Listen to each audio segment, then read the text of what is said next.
From Hollywood, it's time now for Bob Bailey as Johnny Dollar. Dave Borger, Johnny, Marine and Maritime Casualty. Hiya, Dave. Awful. I'm in mourning, Johnny, for Molly Kay. Oh, sorry, Dave. You have my sympathy. Save it. This is money, not sentiment. We had her insured for a cool $500,000. You mean dames come that high these days? No, but a rusty old tub of a freighter does. What happened? She steamed out of San Francisco Bay bound for Yokohama. 20 miles off the Golden Gate, she upended and departed this world forever. Real sudden, huh? Too sudden. I don't like sudden things. Why don't you fly out there, Johnny? Take a look at the remains. Sure, as long as you're willing to pay for it. You're hired, but be careful. Don't get yourself killed. While I'm on an expense account? Dave, you've got a lot to learn.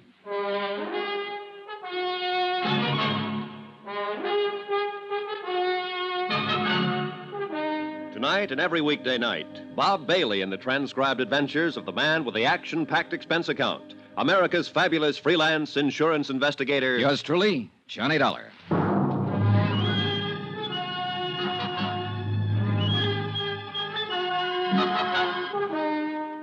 Expense account submitted by Special Investigator Johnny Dollar to the Home Office, Marine and Maritime Casualty Limited, Hartford, Connecticut. The following is an accounting of my expenditures during the investigation of the Molly Kay matter. Item 1, $164.50, plane fare and incidentals, Hartford to San Francisco.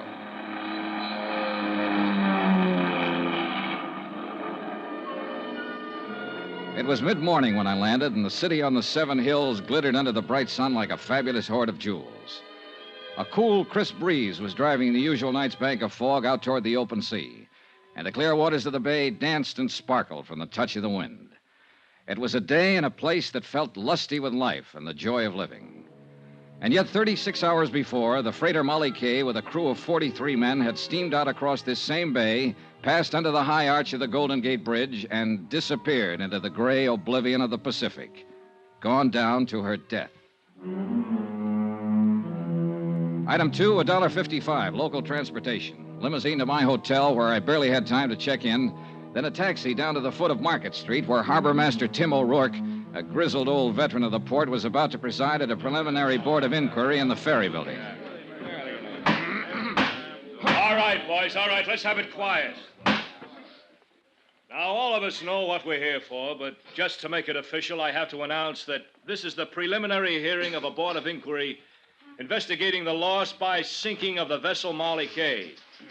Needless to say, for you that know me, the proceedings are going to be pretty informal. Yeah, you can be sure of that. All right. Now, the bare facts seem to go something like this. The Molly Kay cleared her berth at Pier 29 at 10:12 p.m. night before last. Destination, Yokohama. Primary cargo, grain. The Molly Kay was a steel-hulled Class C freighter, oil-fueled, with a steam turbine drive. She was under the command of her owner, Captain Edgar Brawley of San Francisco. Now, is Captain Brawley present? I am. But if you're expecting me to testify... Well, later, something... Captain, later. All right. At 10:38, the Molly Kay dropped her pilot and proceeded on out to sea. Fog conditions were reported at the time as medium to dense. Then at 12:49 a.m., the radio operator on duty at the Point Bonita Coast Guard station picked up the first distress signal. Now I'll call the first witness, the officer in charge of the rescue operation, Lieutenant Commander Barton Fields of the United States Coast Guard. Will you take the witness chair, Commander? Now raise your right hand, Commander. Do you swear the testimony The you're about inquiry to moved give along, is the whole truth, but not and much nothing came but the out that truth, wasn't so help already you? known. The Coast Guard commander testified that 5 minutes after the first distress call, the Molly Kay had sent a second SOS, stating she was sinking rapidly by the bow. According to the message, the vessel had struck a submerged derelict. The captain and crew had taken to the lifeboats, and 2 of these were picked up immediately. A third boat, missed in the heavy fog, made shore and beached under its own efforts. Now, according to this report, 2 men, William Mack, machinist, and Benny Wong, steward, are still missing. Now, further search has now been abandoned, and these men are presumed to be dead. I think that's all, Commander. Thank you. Now, will radio operator G.A. Beck take the witness chair? While the testimony went on, I studied the teletypes from the home office that I'd picked up at the hotel. Again, nothing much that wasn't already known, with a few exceptions. A stray fact or two, a couple of odd details, nothing else. But the seeds of suspicion are pretty small, and if they're kept well watered, sometimes they grow up into nice, tall, blooming hunch plants. Then Chairman O'Rourke called the witness I was most interested in. Will Captain Edgar Brawley please take the chair? The man who stood to collect $500,000 if the sinking was legitimate. But I was pretty sure it wasn't. Raise your right hand, Captain. Do you swear that the testimony you are about to give is the whole truth and nothing but the truth? I do. You can sit down. He was a man about 50, maybe older, but he had the body of a young bull. Hard, stubborn, belligerent. He figured to be a tough lad to tangle with in court or on the deck of a ship. Now, Captain, will you tell us what happened in your own words? Starting where? From the time you dropped the pilot. Unless something happened earlier that might have some bearing on this case. There wasn't nothing happened earlier or later that got any bearing on it. We hit a submerged derelict, that's all. Now, what more do you want to know? Your story, Captain. Just for the record. Be no different from what you've already heard from all the rest of them here. This is an official board of inquiry, Captain, whether you like it or not. I'll be the judge of what's important and what isn't. Yes, sir. Well, after we dropped the pilot, I set a course north 77 west, aimed to bring us into the main shipping lane by daybreak. Then I assigned the watches, had the deck gear stowed away, opened the trip log, got ready to settle down for the night's run. Normal procedure, in other words. That's what I told her. There wasn't nothing that was Go on with your story, Captain. My first officer took over the bridge, like he already told you he did, and I went to my quarters. What was the weather like at the time? Same as it'd been all evening, so foggy you couldn't see 100 feet from the bridge. And you took all the usual precautions prescribed for such a condition? Of course. Go on. Well, it was a while before midnight. I was still in my quarters, awake in my bunk when she hit. It was a big crash, like a torpedo had took us, and the lights went out. We started losing the headway, and a couple of minutes later, the engineer cut the engines and pulled his fires. Water had busted right through number 1 and number 2 bulkheads and was rising fast in the boiler room. Must have ripped half the bottom out of her. What did you do next? I called the engine room gang on deck, and, well, then I give the order to abandon ship. She sank less than 10 minutes after we got the boats off. Well, I guess that's about the size of it. Submerged derelict in the shipping lane. It was an accident, pure and simple. All right, Captain. I guess there's nothing Mr. more Chairman. we can... Mr. Dollar? I wonder if I could have your permission to ask the captain a few questions. Well, it's kind of unusual, but like I said, this is an informal hearing, so, Captain Brawley, Mr. Dollar is a special investigator for the insurance company that holds the policy on your ship. His position here is unofficial, of course, and you're under no obligation. It's up to you. Well, I've told you all I know about it. I got nothing to hide, if that's what you're talking about. Not one single thing. All right. Let him ask till he's blue in the face. Go ahead, Mr. Dollar. Thank you. Captain Brawley, we've heard quite a lot about your last sailing for Yokohama, night before last. But there hasn't been any mention of the first time you started to leave, a little over a week ago. Had no bearing on this. Maybe not, but let's talk about it anyway. According to my report, you were 6 hours out of San Francisco when you radioed the Coast Guard to stand by. You had a cargo fire in number 2 hold. That's right. A little while later, you told them you had the fire under control, but you were returning to port. I wanted to check the damage, make sure the ship was sound. Yeah. So you laid up in harbor for a week. You filed a claim with our home office in Hartford for estimated damages of $6,300. Come no more. But when the company appraiser called at your office on Pier 29, you refused him admittance to the ship, and an hour later you wired Hartford and canceled your claim. That's right. A $6,300 loss, fully covered by insurance, and you suddenly decided not to make any claim for it? I'd have lost more if I had claimed it. How do you figure that? Because I had found out that I'd have to lay up here for another 2 weeks while that sneaking company of yours checked the facts, as they called it. I had a cargo on board. I had a delivery date ahead of me. Couldn't afford to waste 2 weeks. What caused the fire? I don't know. Who found it and reported it? Man named Bill Mack. All right. He was one of the 2 men that drowned when the ship went down. What of it? What are you trying to make out of it? All right, let's quiet down now. Let's have order in here. Now, at the time of the accident, Captain, the sinking, we're led to believe that it was a little foggy out that night. You doubt it? No, not in the least. That's why I can't quite understand how you managed to see that submerged derelict. I didn't see it. Then who did? Nobody, as far as I know. That fog, you couldn't see your hand in front of your face. There was no fog the next day. The Coast Guard searched the area for hours, and they didn't see it either. Well, it probably sunk when we hit it. Just what are you getting at, Dollar?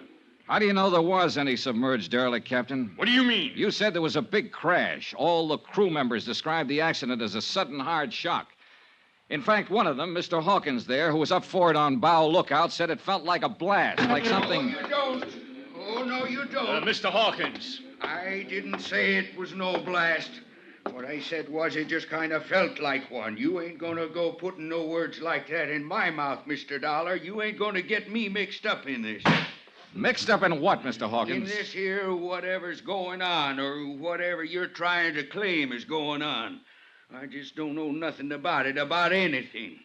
And I just don't want anybody putting words in my mouth, that's all. Claiming I said something I didn't. Well...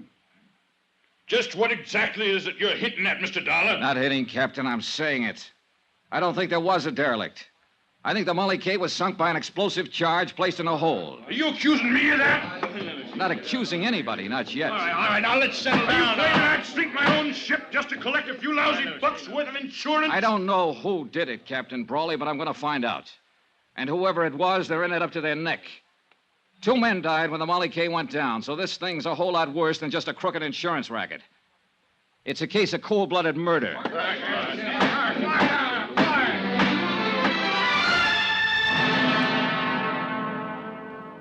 Outside, after the hearing adjourned, I turned west and walked along the Embarcadero. I looked at the crowds and the sunshine and the seagulls out over the bay. It was all brisk and bright and cheerful. But I felt cold in the pit of my stomach. They were scared in there, all of them, scared to death. The smell of fear in that hearing room was so thick you could cut it with a knife. And I meant to find out why.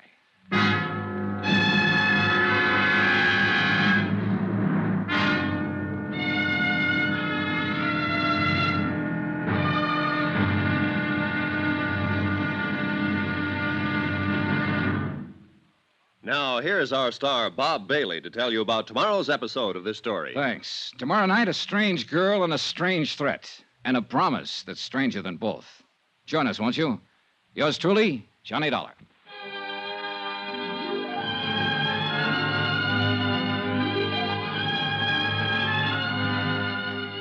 Yours truly, Johnny Dollar, is transcribed in Hollywood.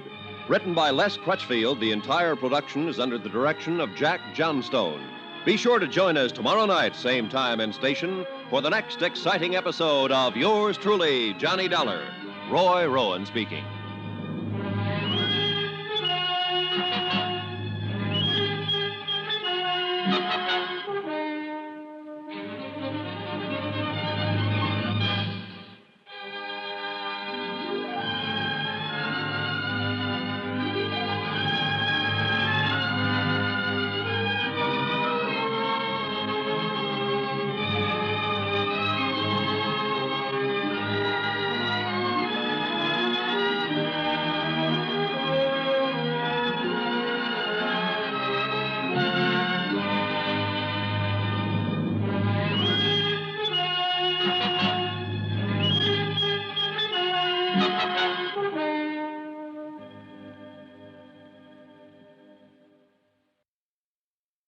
From Hollywood, it's time now for Bob Bailey as...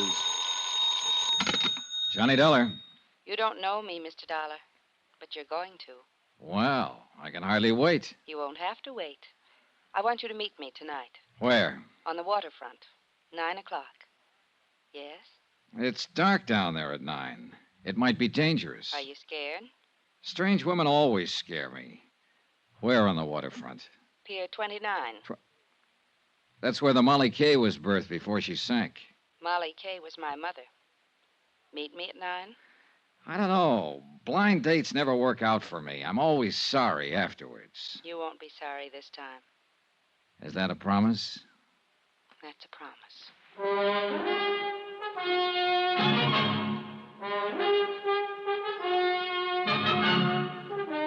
Tonight and every weekday night, Bob Bailey in the transcribed adventures of the man with the action-packed expense account. America's fabulous freelance insurance investigator. Yours truly, Johnny Dollar.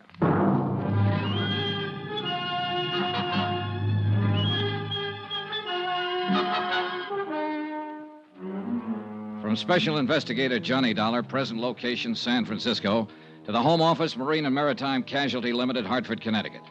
Assignment, the Molly Kay matter. Expense account continued. Item 3, $4.65. Food. I needed it. It had been a rough day, rough from the standpoint of legwork. I'd covered most of the usual sources and usual angles, and for all I learned, I might as well have stayed in bed. The freighter Molly Kay had sailed out of San Francisco Harbor and gone down in the Pacific, and nobody wanted to talk about it. They were all too busy shaking in their boots and looking over their shoulders, scared to death. I was even beginning to look over my shoulder. Item 4, 70 cents, taxi to the Embarcadero. Sure, I kept that blind date. I wouldn't have missed it for the world. Here, keep the change.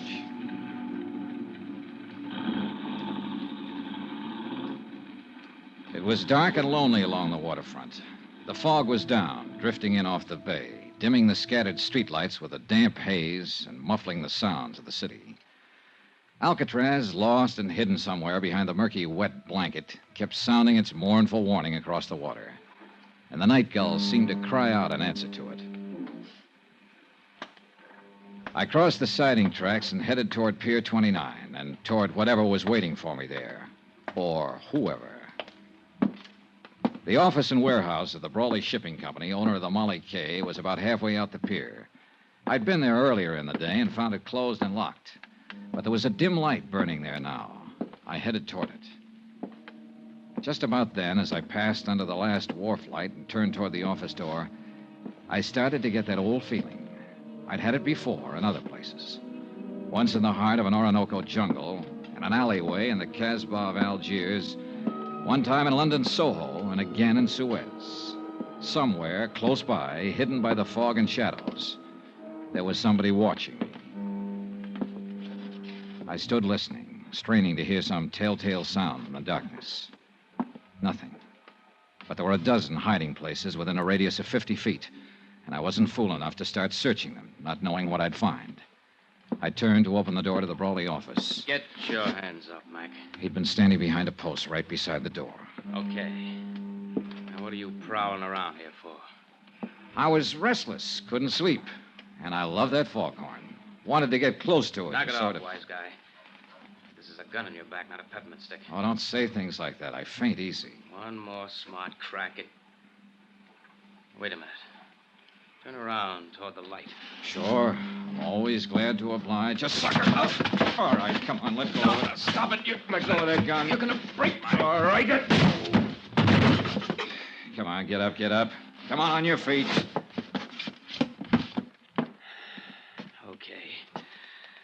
Okay, Dollar. So they're right about you. You are tough. Is that what they say? I've heard it around. Then how come you jumped me? I didn't know it was you, not till you turned toward the light. Just saw somebody was prowling around the office here. Who's there? What's going on? It's all right, Ellen. Dean, what are you doing here? I could ask you the same thing. Why, I just came down to do some work on the books and... Oh. This is that insurance investigator, Johnny Dollar. Yes, I know. What do you mean you know? I asked Mr. Dollar to meet me here tonight. Why? What are you up to? Nothing. I wanted to talk to him, that's all. Down here alone, huh? At this time of night? Dean, suppose we talk about it tomorrow. Okay. That's the way you feel. It's not a matter of how...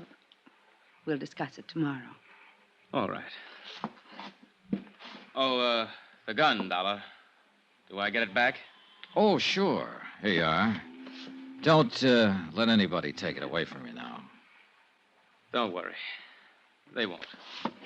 I'll see you tomorrow, Dean. Yeah. Yeah, sure. Come in, Mr. Dollar. I followed her into a suite of offices that were a lot plusher on the inside than they were on the outs. Mahogany paneling, leather chairs, rugs, sofa, an open fire burning. Small, but cozy, like the girl herself. So we talked.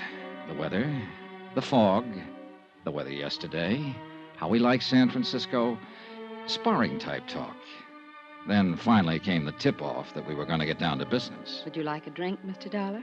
I poured scotch for both of us, and the clink of ice served as opening bell for the first round. Mr. Dollar sounds so oddly formal. Do you mind if I call you Johnny? Johnny it is. And you? Ellen Brawley. I guess I am a little slow in introducing myself. But it upset me. Dean being out there, I mean. And acting the way he did. You're Captain Brawley's daughter. Yes. As I told you on the phone, Molly Kay was my mother's name. Father thought the world of her. It broke his heart when she died. Later, he named his ship after her. And now the ship is gone, too. Yes. Ellen, what about this man you call Dean? How does he figure in this? Dean Sutton, he's an exporter. I've known him for some time. He's not usually the way he was tonight. Jealousy always makes a difference. Jealousy. Sure, it's stuck out all over him. He just does business with my father. It was his cargo that sank with the Molly Kay. Grain, bound for Japan. Oh, I see. I've gone out with him quite a lot, but he takes far too much for granted. I'm a free agent, Johnny. I call my own shots. Yeah, I guess you do. So tonight you call me. I heard about the hearing. How you questioned my father. Accused him of sinking his own ship to collect the insurance. I didn't accuse It him. amounted to that, didn't it? I said I was sure somebody had done it. He put the shoe on his own foot before I even had it out of the box. What makes you so sure? Oh, a lot of little things that don't add up. What little things don't add up, Johnny? Oh, this and that. Did you know your father put a heavy mortgage on the Molly Kay 7 months ago? How did you find out? Bureau of Records, Maritime Division. Know when the mortgage comes due? Next month. He had to install new boilers. That's why he did it. And he'd have been able to pay it off after this last voyage. He'd also be able to pay it off after he collected the insurance and have a lot left over. You're wrong. You don't know my father. No, I don't. Do you know who holds that mortgage? A woman named Lu Tang. That's right. Better known as Shanghai Lou. She owns a nightclub up in Chinatown. Quite a girl. You know her? Very well. All right, Ellen, let's quit circling around and get to the point. What's on your mind? I don't know. Nothing, really, I guess. I just wanted to tell you that you're wrong. About my father, I mean. If the Molly Kay was sunk deliberately, he had no part in it. I'll make a note of that, even though your opinion may be a little bit prejudiced. Well, Are you leaving? might be a good idea, don't you think? Wait. Johnny, Yeah? I was sort of hoping we'd be friends, maybe. Oh, I feel very friendly toward you. Do you, Johnny? As much as this. That much, Johnny? That's pretty friendly. I told you. I call my own shots. I know. But you didn't tell me you're engaged to Dean Sutton. I found that out from a newspaper It file. was all a mistake. It was his idea. And I thought you always called your own shots. Don't go, Johnny. I promised you on the phone that if you came, you wouldn't be sorry. I'm not. Good night, Ellen. Outside on the pier, the fog was thicker than ever. The wharf lights were dim glows in the swirl of mist, and sounds, even close ones, were muffled and hollow. I couldn't figure Ellen Brawley, at least not completely, where she stood in this and the reason for the pitch she'd made. I left the pier and turned west along the Embarcadero. Mr. Dollar? Huh? Over here. Get out of the light. Evening, sir. You're out late, Mr. Hawkins. Well, I was waiting around. I kind of wanted to talk to you. I saw you come in the taxicab earlier. All right, let's talk. I hope you don't hold it against me, jumping up in the hearing room that way, but I was scared. Scared of what, Mr. Hawkins? I don't rightly know. That's the trouble. But there's something strange going on, Mr. Dollar. And it ain't safe for a man to let on he notices. The whole crew feels the same way. That's why they ain't talking about it. About what? Things that's happened, things that ain't been brought out yet. And I wouldn't be talking neither if Bill Mack hadn't been a mighty good friend of mine. Bill Mack. He was one of the 2 men who went down with the ship. That he did. May he rest in peace. But you're wrong, Mr. Dollar. There wasn't 2 men. Bill was the only one. What? That Chinese steward, Benny Wong, he didn't drown. He was in that lifeboat that got to shore. Then the men in the boat knew it. Why didn't they say so? Well, they was scared to. He disappeared later, and they was all scared to say anything. I don't know what's happened to him since... Here, back of this wall. Keep your head down. I crouched behind the concrete tide wall, my gun drawn, and peered into the darkness, trying to catch some sign of movement behind the blanket of fog, listening for some faint sound that might be the giveaway. Nothing. And to go hunting in those shadows against somebody who knew the waterfront would be about as healthy as stepping out in front of a truck. I gotta get out of here, Mr. Dollar. I gotta get away from here. Hawkins, wait! I ain't doing any more talking. And it won't do you no good to ask. They know every move a man makes. I got nothing more to say. All I want is to stay alive. So that was that. Fear again. He was scared to death. And I couldn't very well blame him. That shot had come close. But there was one thing Hawkins hadn't thought of. I had. And I didn't like the thought. That bullet might not have been meant for him. It could have been aimed at me.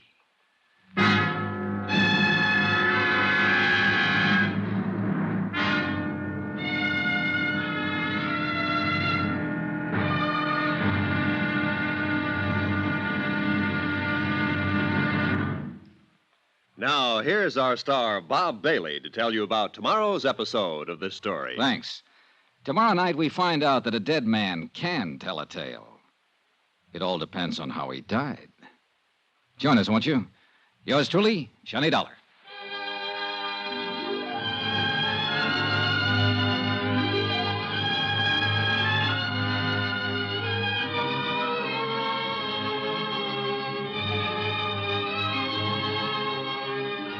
Yours truly, Johnny Dollar, is transcribed in Hollywood.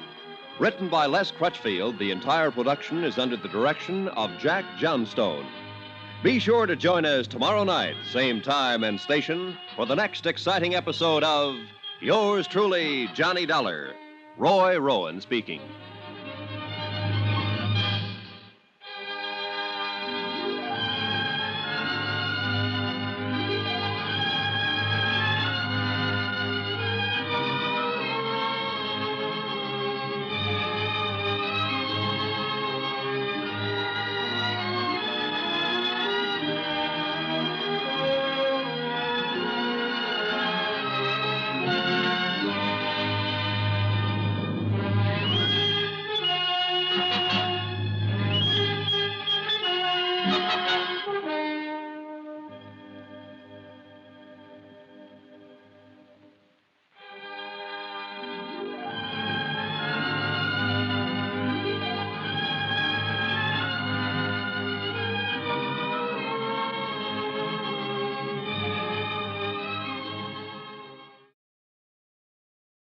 From Hollywood, it's time now for Bob Bailey as... Johnny Dollar. Guess who, Johnny? Lou. Lou Tang. When they told me you had called, my heart jumped and beat faster. It has been a long time. Too long. Hey, look, I want to see you, Lou. Where are you? They only gave me a phone number. It's a waterfront bar, foot of Drum Street. Sailors hang out. Then I'll call a taxi. No, wait there. I've got a drunk on my hands. Well, get rid of him. Or of her. Can't do it, honey. This is a valuable drunk. You wait. I'll get there as soon as I can. And look, will you do me a favor, Lou? Anything you want, Johnny. Well, there's a man named Benny Wong. I think he's been hiding out in Chinatown for the last 2 days. Can you find him for me? So that is why you're here. The sinking of the Marley Cay. That's right, Lou. Too bad, Johnny. I'm sorry to hear that. awfully sorry.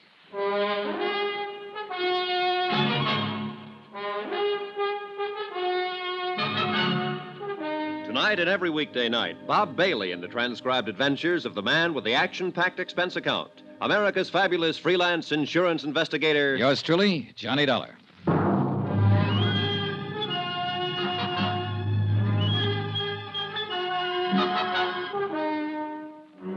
From Special Investigator Johnny Dollar, location San Francisco, to the Home Office, Marine and Maritime Casualty Limited, Hartford, Connecticut. Assignment, the Molly K matter. Expense account continued.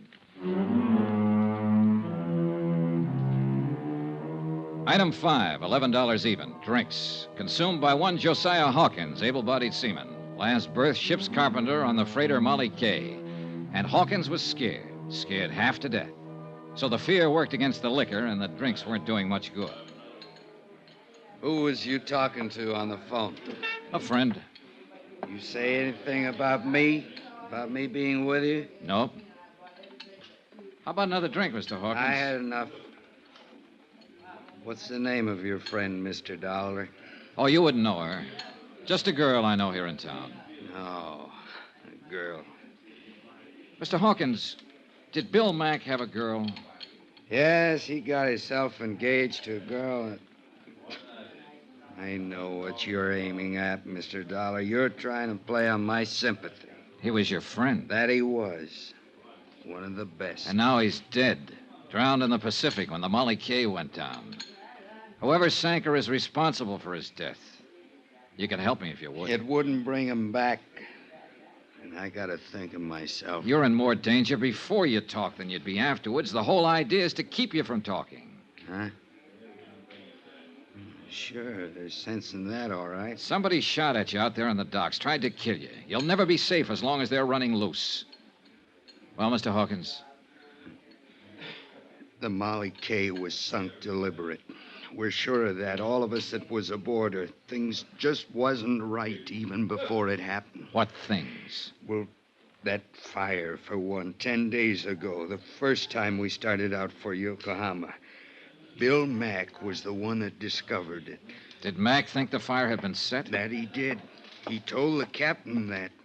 And you know what happened, Mr. Dollar? What happened? Captain Brawley knocked him down the bridge ladder. Told him to keep his mouth shut and not go around spreading wild rumors. All right. The second time you sailed, what happened? Well, as soon as we cleared the gate and headed out to sea, Bill and me was on watch.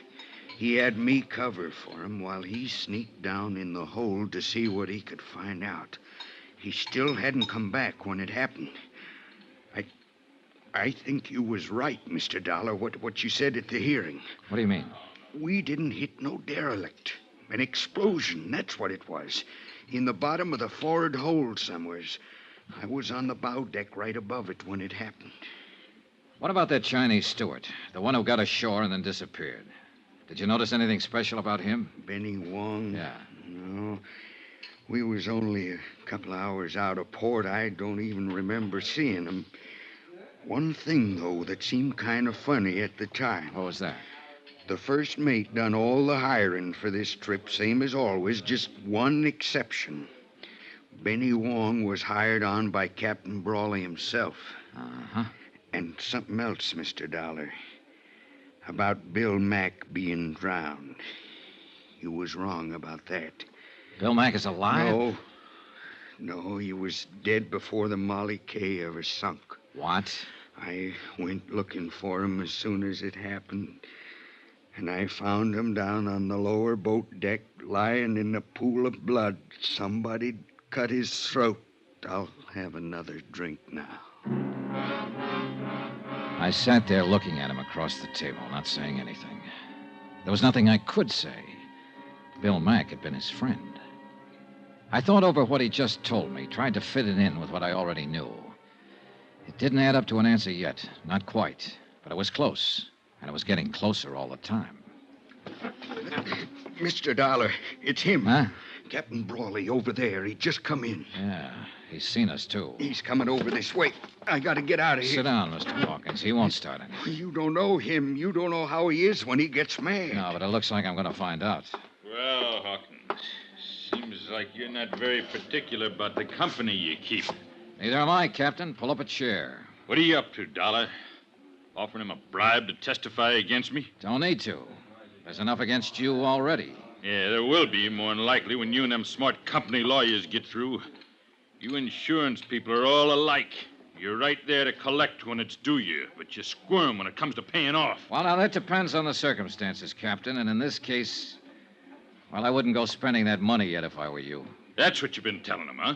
When I've got anything to tell, I'll tell it to the court. Yeah, along with anybody else you can turn against me. Like my own daughter, for instance. She even sneaked around and tried to turn her against me. Not that that took much doing. And Dean Sutton, owner of the cargo. But there's a limit to what a man will take, Dollar. And I took enough already. Now, you better quit pushing me. I'm warning you. Are you? Well, take your warning and stick it where it'll do the most good. You've been trying to block every attempt I've made to get to the bottom of this thing. You've dragged your feet every step of the way deliberately. Dollar, nobody talks to me like that. Then it's time somebody did. I think you're in this thing right up to your big fat neck. And if you are, I'm going to pin it on you. Not just for swindling. If you were behind the sinking of the Molly K, I'm going to see to it that you stand trial for murder, too. I warned you once. Look out, Mr. Dollar. Oh, no. Oh, all right, Captain. Learn it the hard way. Watch out, he's grabbing the bottle. Come and get it, Dollar! Sorry, the party's over right now.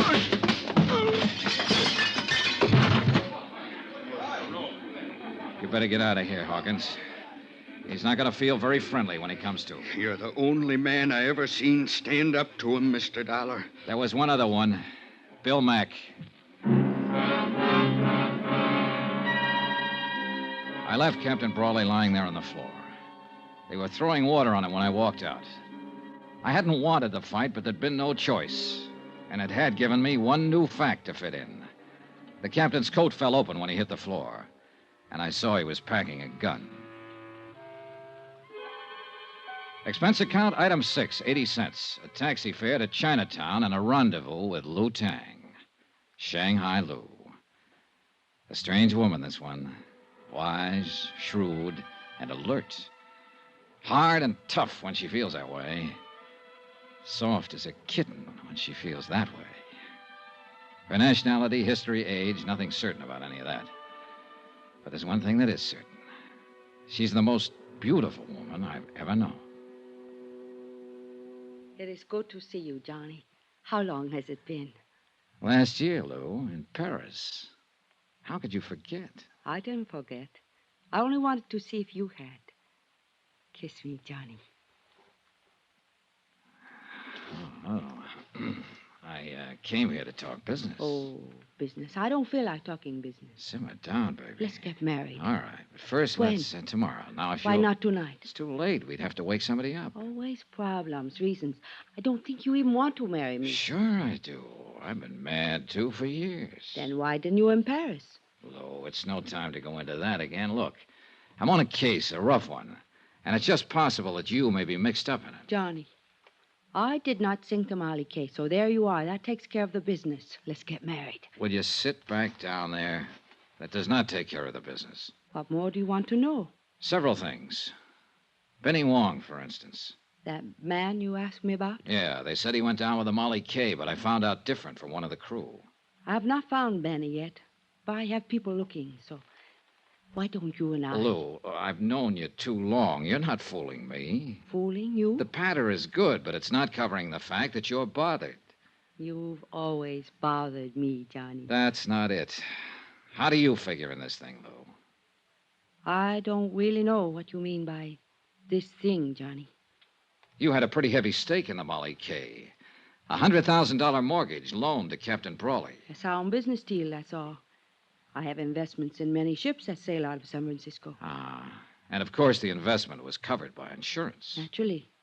I made sure of that before I advanced the loan. Don't let the soft brown eyes fool you, Johnny. I'm a hard-headed businesswoman. Yeah, I know. It was a business deal, nothing else. Showed every chance of being a profitable voyage. He was carrying a cargo of wheat. The Tokyo grain market has been advancing steadily for 3 months.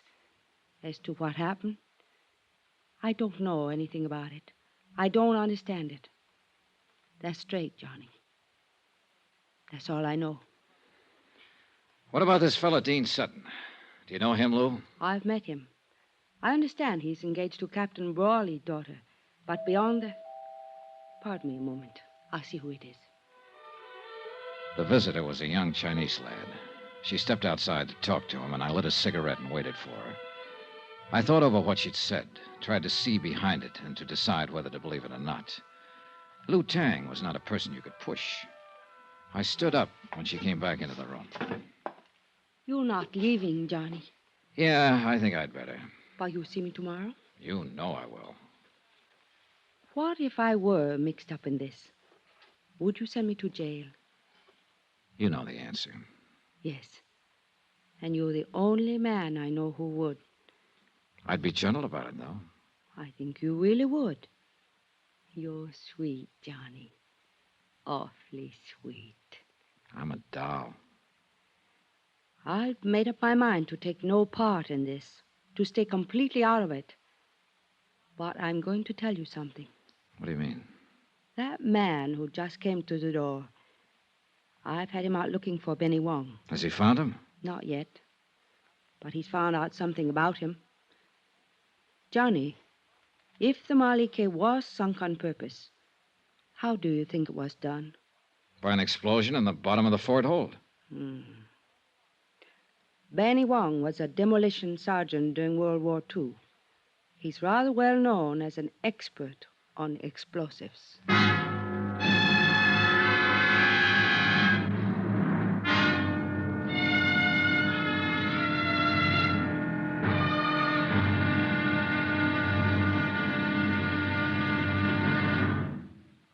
Now, here's our star, Bob Bailey, to tell you about tomorrow's episode of this story. Thanks.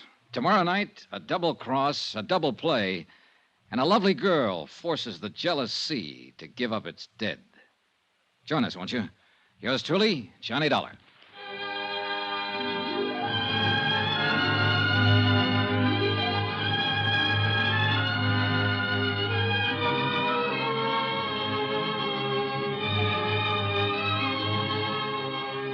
Yours truly, Johnny Dollar, is transcribed in Hollywood.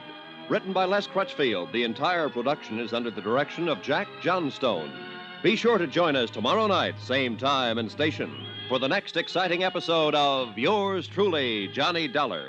Roy Rowan speaking.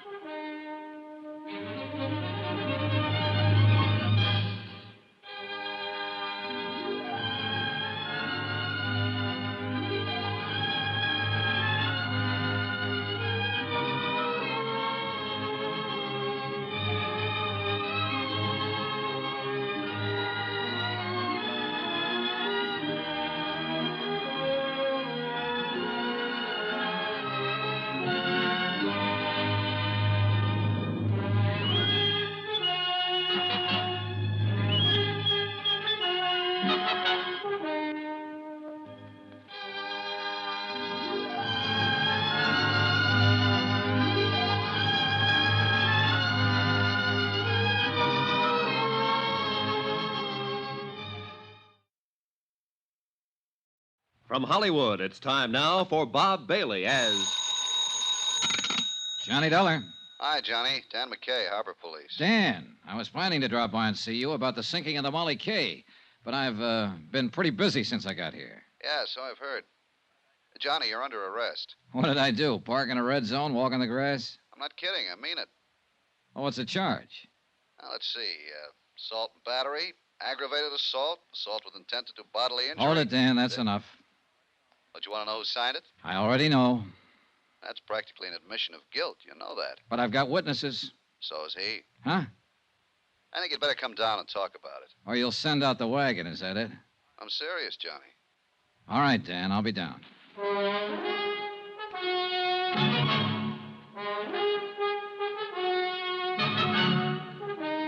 Tonight and every weekday night, Bob Bailey in the transcribed adventures of the man with the action-packed expense account. America's fabulous freelance insurance investigator. Yours truly, Johnny Dollar.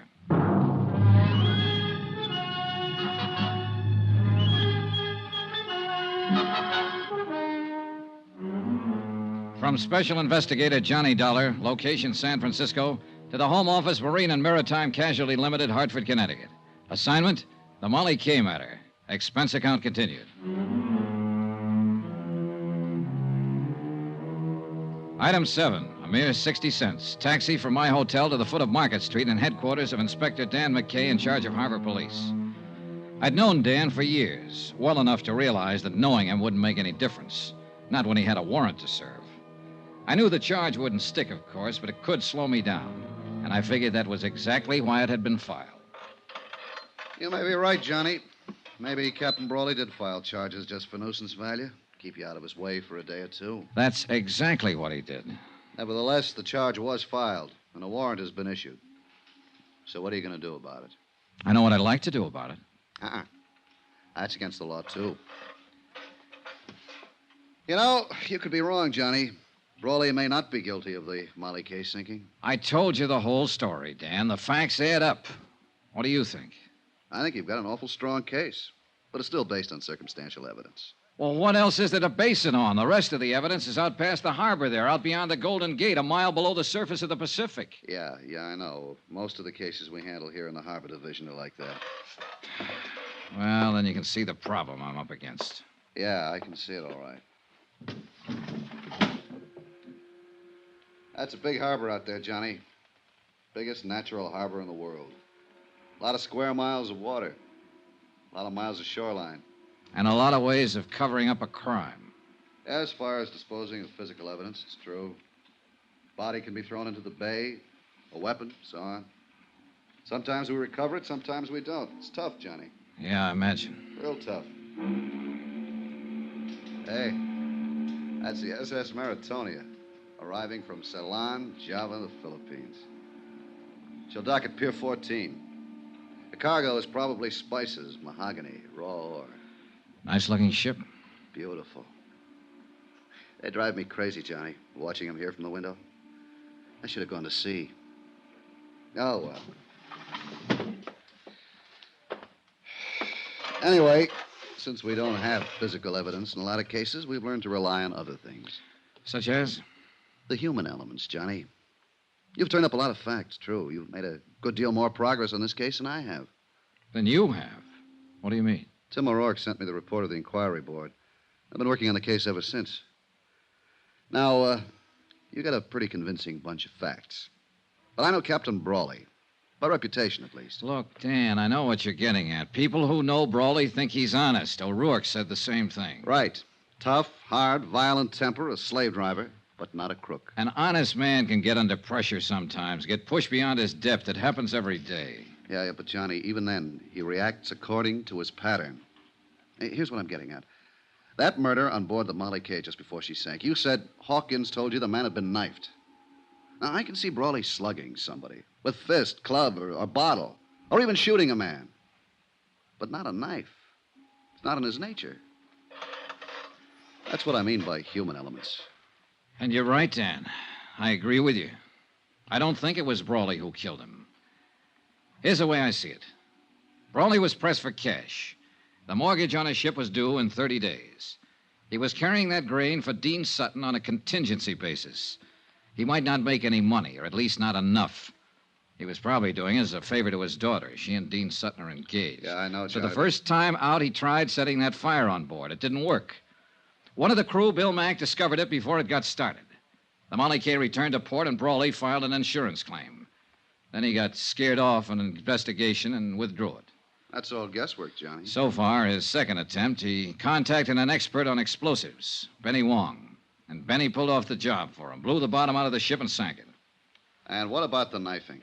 Well, Bill Mack was suspicious. He was prowling around the hold and caught Benny in the act of setting the explosive.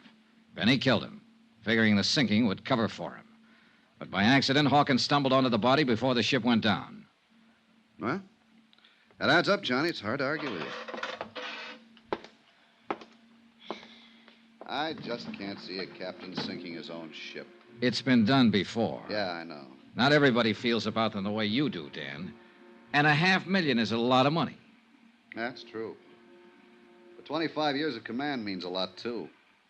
Deep sense of responsibility. Integrity. Oh, pardon me. Inspector McKay. Oh, yeah. Just a moment. It's for you, Johnny. It was Lou Tang, Shanghai Lou. She'd called the hotel and found out where to reach me. For once, she didn't try to play games. She spoke briefly and straight to the point. And she told me what I wanted to know the most. When I hung up, I knew I was on the last lap. I had the case right in my hand. Well, what's up, Johnny? What is it? Dan, how would you like to come along and talk to the man who blew up the Molly K?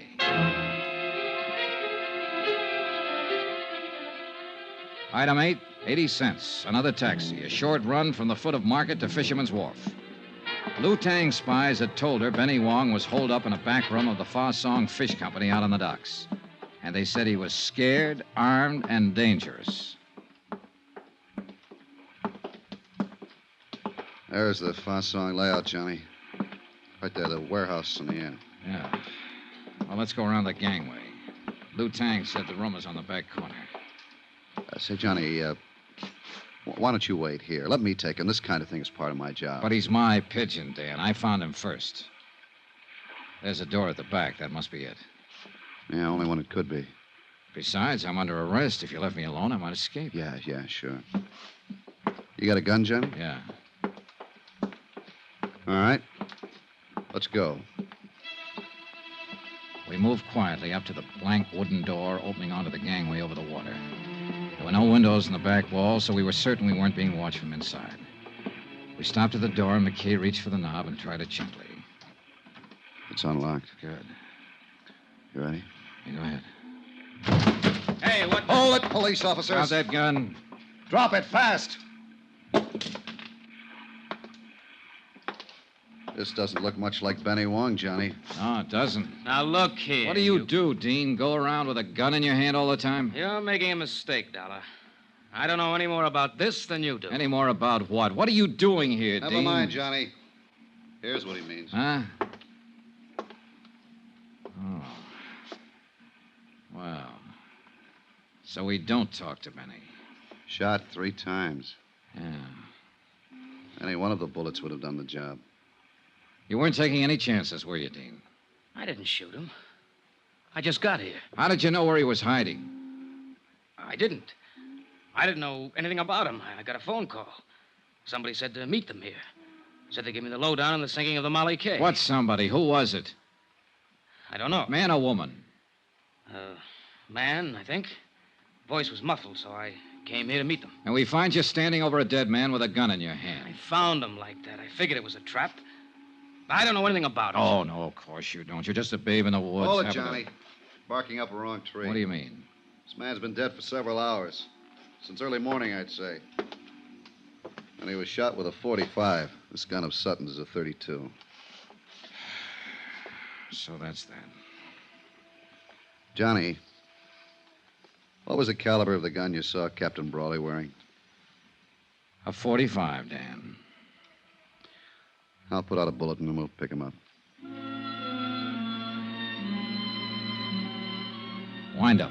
The bets were all in. There was nothing more ahead but the showdown. Dan tore up the warrant on me, of course, and I went back to my hotel room to wait it out. That seemed the safest place to be. Brawley would be desperate now, half out of his mind. And of all the people he hated most, I was number one. So I lay back on my bed and waited.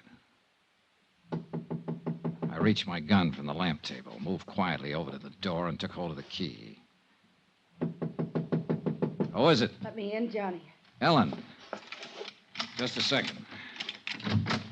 Come on in. Has he been here, Johnny? Has who been here? My father. The last time I saw the captain, he was lying unconscious on a barroom floor. I just put him there. That was last night. Yes, I know.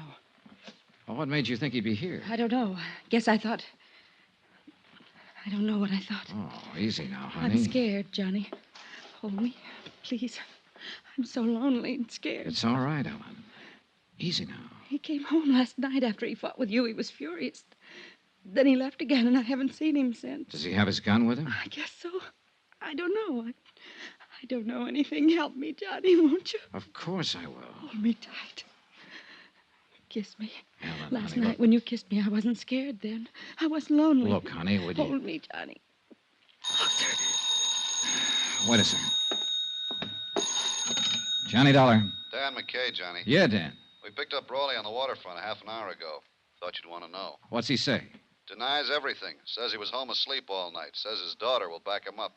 I happen to know different on that. Yeah, I figured he was lying. We'd already been out to his house. Found his gun. It's been fired 3 times, Johnny.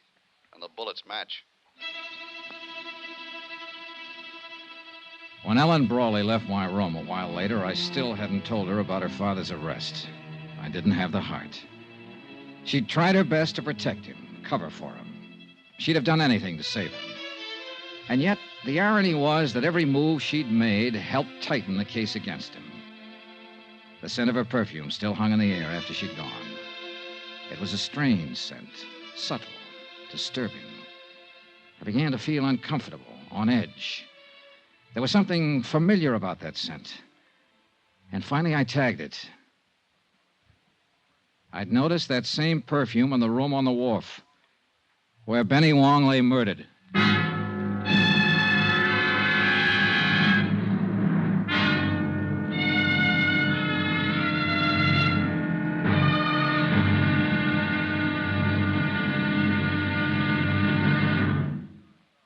Now, here's our star, Bob Bailey, to tell you about tomorrow's episode of this story. Thanks.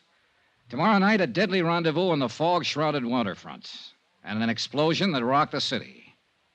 The payoff. Join us, won't you? Yours truly, Johnny Dollar.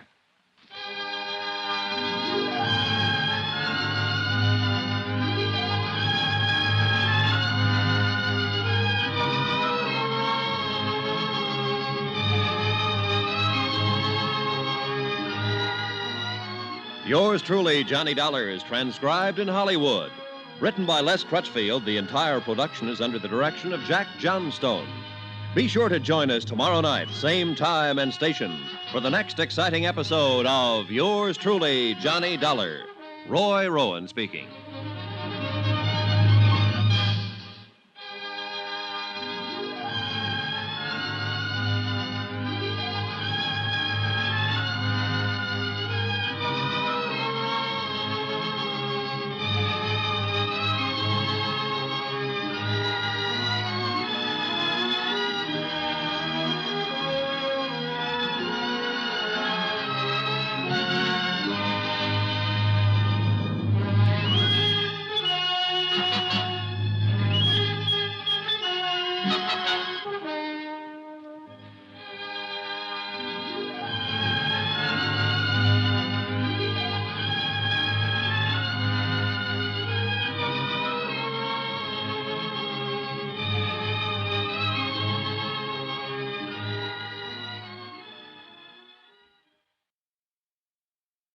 From Hollywood, it's time now for Bob Bailey as...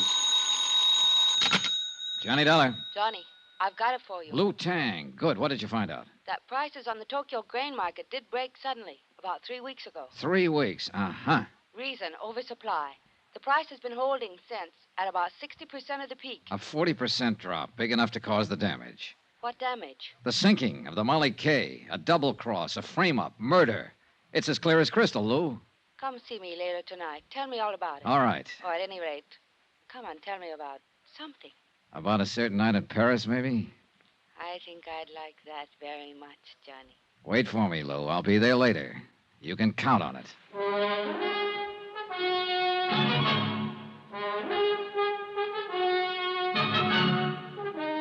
Tonight and every weekday night, Bob Bailey in the transcribed adventures of the man with the action-packed expense account. America's fabulous freelance insurance investigator. Yours truly, Johnny Dollar.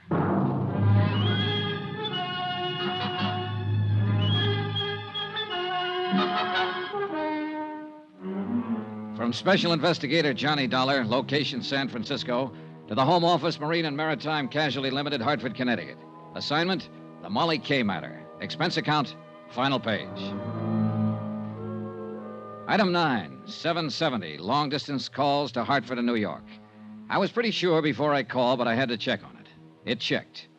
Item 10, 80 cents, taxi from my hotel to the waterfront office of Inspector Dan McKay, Harbor Police. It's a funny deal, Johnny. I can't figure. Captain Brawley is clammed up tight. Won't answer any more questions. Doesn't want a lawyer. Won't even talk. It's a funny deal. Not when you consider the fact that he's innocent. What?